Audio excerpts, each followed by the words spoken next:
Welcome to Deep Thought. True intelligence is solving problems.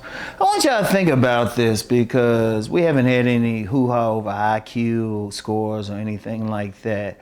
But you know, one of the things I've found, you get someone with a formally a high IQ score, they can show you the test papers. And indeed, even some people who do well in, very well in school. They do very well in school, like whatever. Like I know, like in law school circles, I don't know if this is still the same now, but back in the day at least, it was said for law schools, law students, that the A students became the professors, the B students became the judges, and the C students made all the money. You know, I had a good friend who was an attorney. I got to look him up. He probably got a law firm somewhere. But he had said, you know, he had graduated a prominent law school and he started working with a prominent attorney. And the attorney said, you know, all that stuff you taught in school was useless. Let us show you the real stuff, right? And this ain't going against education. No, because that's very important. At least education that teaches you something, especially if it's for a vocation. A lot of other education is really, quite frankly, propaganda. But that's another conversation. No, and of course, or information. And see, that's where the problem comes in. Yeah, you do have some better IQ tests now, but the thing about true intelligence is solving problems. Like, what good is it that you got a high IQ score? Like, say you have a 150. Oh, ooh, wow. How much money are you actually making off that 150? Now, if you one of those billion, you become a billionaire or something, then, you know, and it was based on that score. Okay, that's something, but even then you need other stuff. See, real intelligence is solving problems. And those problems ain't necessarily related to your vocation.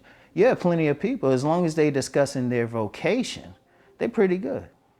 I've met attorneys, hey, boom, they can discuss everything about their field. I met accountants, they can discuss everything about their field. But then their lives are shambles.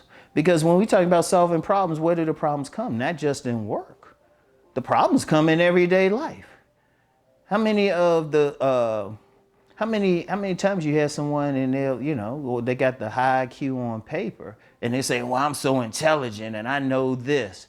And really, that's not even really intelligence anyway. Y'all know how I flow on here. That's not intelligence anyway. That's information. Okay, you can retain information. Okay. You know all this stuff. I never forget it. This was decades ago and I think I mentioned it before. It was a guy, he was on Jeopardy. And he was he had the information like crazy. I say most of the subjects he was questioning on, he was like boom, boom, boom. Ironically, he was a black man, and you know, stereotypically, he wasn't good with the sports subjects. But when he said what he did, he was an elevator operator. And it was like, wait a minute.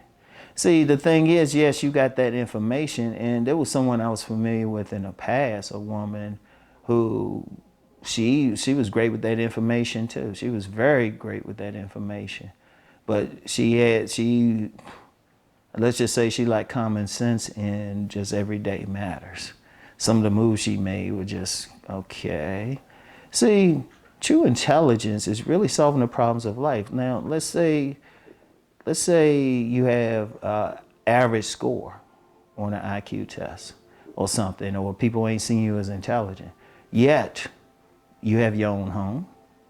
Yet, you have a happy relationship. Yet, you're actually healthy. You're not dealing with a lot of stress. Problems come up, you typically solve them. Which one is more truly intelligent? The person who has an average IQ score on paper, or the person with the high IQ score and their lives are totally a shambles? It's like, what's the intelligence used for to solve problems? But you're not solving the problems. And in fact, I've always been, there's that school of thought about multiple intelligences, which I say is true. What if somebody's intelligence is social? I've met people who were very successful in life. In fact, I've met several. I can think of 3 people off the top of my head who were financially successful, yet they didn't have an education beyond the 8th grade. And that's part of it. But then you talk with them, and their intelligence was off the chains. Their intelligence was off the chains. How they figured out things, how they spent money, how they dealt with people. And yet, like relationship-wise, financially, they were just on. They were like more successful. Like I said, I've known people who got multiple degrees and they having trouble. Yet I can think of 3 people, at least 2 of them, unfortunately. They may they rest in peace. At least 2 of them. But another one, I'm not sure what he's doing. But last time I can't think of his name off the top of my head. I have his book somewhere in here, and even that book that he wrote. I was going through it. This was early 2000s. I don't know if the book is still out, but I was amazed. I was like, because usually, even with some major publishing companies, you can find at least one typo. At least one, even with major publishing companies. And this dude had 0. And I was like, how'd you solve that? Seriously. You see, my books, I had to go through several editions, like, for typos to get rid of them. Shoot, that's a tough thing. Even like you can have professional editors miss some stuff. I was like, well, how you beat out all these people? He said he used some intelligence. He said he just read the book out loud. It's like, okay, that's intelligent though.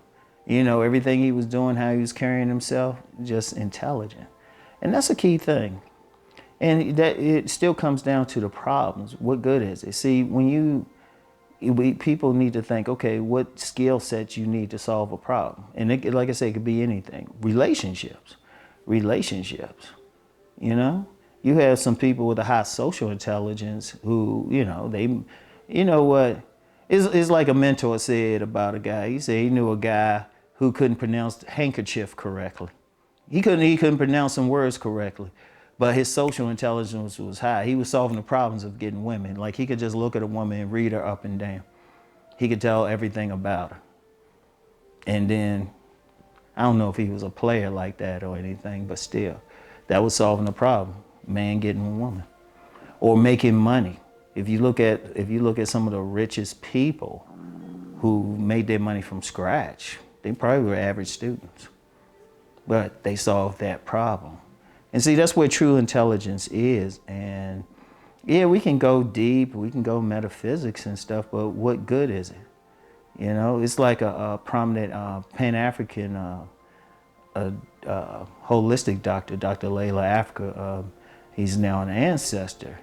And he was talking about relationships, and he was talking about, you get in a metaphysical type of communities, you got some people, you got some dudes on some deep stuff, but then having trouble with women. And someone said he had said, attributed this quote to him. It's like, you can be all ethereal and stuff, but you still got to make her holler. Dealing with women, you still got to make her holler. So it's something. So real intelligence, though, is solving the problems. Now, there's not a specific way if whatever you got solves the problem. And, like I said, or the issue, the situation, just getting through life, oh, it's great then. But if it's just limited to certain areas, unless you're in a job making money in that area, and also that area gives you access to like other things going on in life, what good is it? What good is it? See, any intelligence you have, now, this ain't to say don't acquire intelligence, and acquire if you should. The more the merrier. Just make sure that you're using it to deal with the issues in your life. So, I want y'all to think on that. And I'll get back with y'all later. Peace and blessings.